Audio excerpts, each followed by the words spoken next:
오늘 우리가 함께 볼 하나님의 말씀은 민수기 13장 1절에서 16절까지 있는 말씀입니다.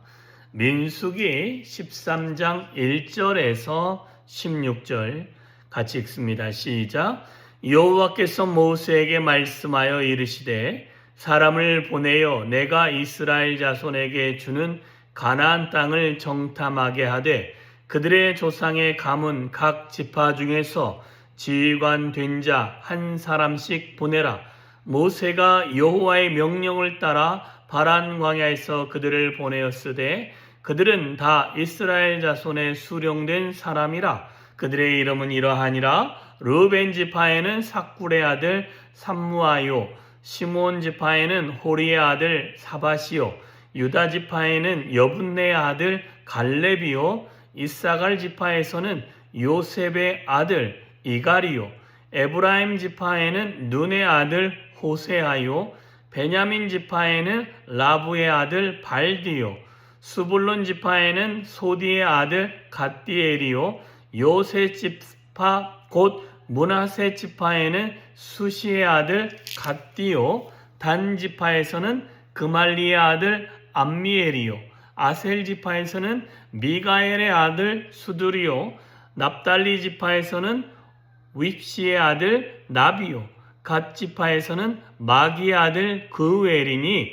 이는 모세가 땅을 점령하려 보낸 자들의 이름이라.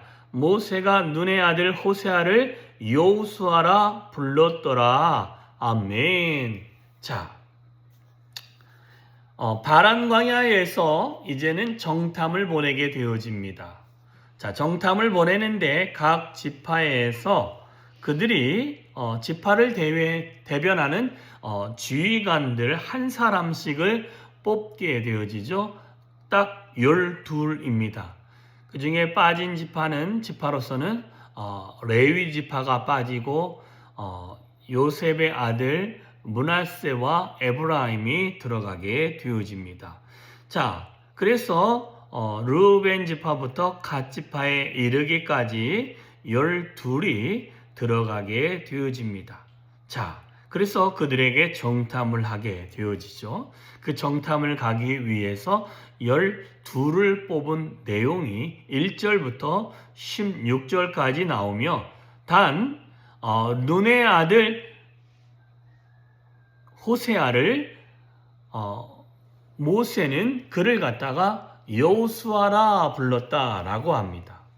그래서 여호수아라는 것은 우리가 알고 있는 그 뜻 중에 하나가 예수아라고 해서 어찌 보면 그 구원자의 의미를 좀 담고 있기도 합니다.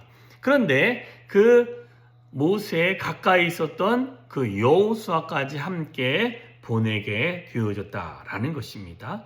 자, 그러면 오늘 12명을 뽑는 여기서 보니까 사람을 보내기 위해서 이스라엘 자손에게 주고자 하는 그 가나안 땅을 정탐하기 위하여 각 조상의 가문, 각 지파 중에 한 사람, 지휘관 낸 자 한 사람씩을 보냈다라는 것입니다. 그래서 이 모든 작업에 여호와의 명령을 따라 그들을 보냈으니 라고 말합니다. 자, 여호와께서 12를 선택하라고 합니다. 자, 12를 선택하다 보면 선택의 기준들이 여럿이 되어질 수도 있을 것입니다. 지형을 잘하는 사람, 아니면 기습을 잘하는 사람, 그래서 지파가 아니고 더 많은 사람을 보낼 수도 있을 것이고, 아니면 한 지파에서만 추려서 보낼 수도 있는데 그렇게 하지 아니하고 각 지파에서 한 사람씩 리더가 되어지는 자들을 보냅니다. 그렇게 보내는 이유가 있다면 결국에 나중에 보면 그들이 살아야 될 땅이 어디고 그들이 살기 좋은 땅이 어딘지를 그들 스스로 결정할 수 있도록 각 지파에 맞는 생활 습관들에 맞게 그 지역을 나누기 위해서 각 지파가 들어가게 되어진 것입니다. 그런데 오늘 본문을 통해서 우리가 좀 생각할 수 있는 것은 각 지파가 뽑은 각 지파에서 한 명을 뽑은 이유는 하나님께서 다투지 아니하고 그들의 지파를 대표할 수 있는 사람들 한 사람 뽑음으로 말미암아 공평하게 뽑았다라는 것을 우리에게 알려주고 있습니다. 각 지파 안에서도 갈렙이 뽑혔다든지 호세아가 뽑혔다든지 하는 것이 그들 안에서는 이해가 되지 아니할 수 있습니다. 왜 그러냐면 텐트 칠 때에 주의자의 이름과 이들의 이름이 동일한 인물로 뽑힌 자들이 아니기 때문에 그렇습니다. 그럼에도 불구하고 12를 뽑아서 그들에게 보낸 것은 하나님께서 공평하게 한 사람들을 뽑아서 그들의 지파의 목소리를 내고 그들의 지파에게 필요한 것들을 취하기 위해서 이렇게 했다라는 것입니다.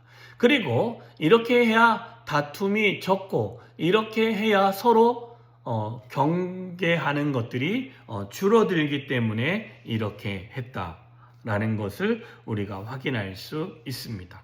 자, 그러면 약속의 땅을 그들이 정탐한 이유는 내일 우리가 이제 살펴보게 되어질 것입니다.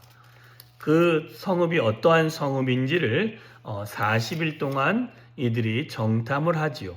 그런데 살 땅도 살 땅이지만 이들이 정탐하면서 각 지파가 분배할 수 있는 땅들을 전체를 이들이 돌아보기 위해서 갔던 것이다 라는 것입니다. 자기 지파들을 대표해서 자기 지파가 어느 지역에 살아야 될지를 미리 하나님께서 그들에게 보여주신 것뿐만 아니라 그들을 보면서 하나님이 그들을 향한 계획을 품게 하기 위해서 이렇게 하셨다라는 것입니다. 자, 우리는 우리의 모든 삶 안에서 하나님이 우리를 통해서 미리 정탐하게 하시는 부분이 있을 수 있습니다.